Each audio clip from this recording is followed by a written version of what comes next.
Units and measurement, ठीक है।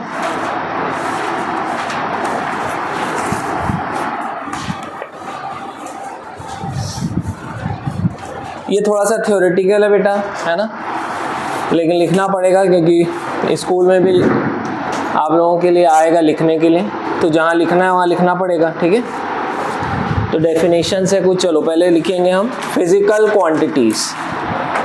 पहले लिखेंगे फिजिकल क्वांटिटीज, हेडिंग रहेगी मेन सब चैप्टर का क्या नाम है, यूनिट्स एंड मेजरमेंट, ठीक है ना।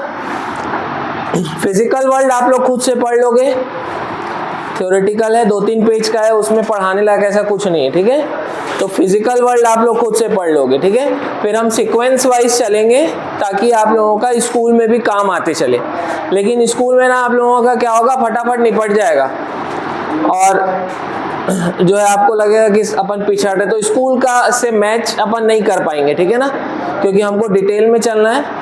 हमारा मेन टारगेट है फाइनल के पहले बहुत अच्छे से सारी चीज़ हो जाएगी, ठीक है ना। किसी स्कूल में 7 चैप्टर तक होता है, किसी स्कूल में 5 चैप्टर तक होता है, एक 2 दिन में एक टॉपिक खत्म कर देते हैं, तो वैसा अपन चलेंगे तो फिर गड़बड़ होगी, है ना, ठीक है। लेकिन सीक्वेंस अपना स्कूल के अकॉर्डिंग ही चलेगा, एनसीईआरटी के अकॉर्डिंग चलेगा, ठीक है। तो पहला अपन पढ़ेंगे यूनिट्स एंड मेजरमेंट, उसमें लिखेंगे आप लोग फिजिकल क्वांटिटीज, इसमें डैश करके लिखेंगे quantities which can be measured by an instrument, quantities which can be measured by an instrument and by means of which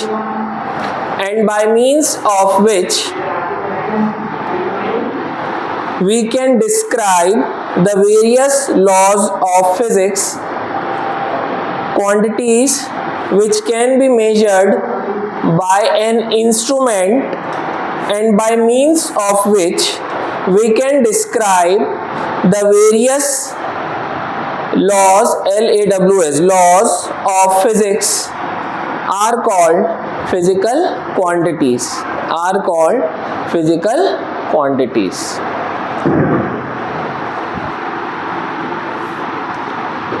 समझ में आ रहा है क्या डेफिनेशन? ऐसी क्वांटिटीज जिनको हम मेजर कर सकते हैं और जिनकी मदद से हम फिजिक्स के वेरियस लॉज को डिस्क्राइब कर सकते हैं, डिफाइन कर सकते हैं, ऐसी क्वांटिटीज को हम क्या बोलेंगे, फिजिकल क्वांटिटीज, ठीक है। जैसे करंट हो गया, करंट को मेजर कर सकते हैं, ठीक है। फोर्स हो गया, मास हो गया, वेलोसिटी हो गई, स्पीड हो गई, टाइम हो गई, बहुत सारी फिजिकल क्वांटिटीज होती हैं, ठीक है। इसमें से कुछ एग्जाम्पल लिख लो आप लोग, एग्जाम्पल लिख लो। लेंथ, एग्जाम्पल लिखेंगे length comma velocity, length comma velocity comma force comma time comma pressure comma temperature comma mass comma current etcetera. बहुत सारी फिजिकल क्वांटिटीज है, याद करने की जरूरत नहीं है। अब आपको स्कूल में पूछेगा भाई define physical quantities and give some examples, तो आप डेफिनेशन लिख सकते हो और एग्जांपल अपनी मर्जी से कुछ भी लिख सकते हो। इसमें देखो टेम्परेचर, करंट ये लिख दोगे तो अच्छी बात है, एनसीईआरटी में भी दिया हुआ है, ठीक है ना। चलो आगे बढ़े, नेक्स्ट लिखेंगे, हेडिंग रहेगी types of physical quantities, heading रहेगी है ना, types of physical quantities on the basis of dependency, types of physical quantities on the basis of dependency, types of physical quantities on the basis of dependency।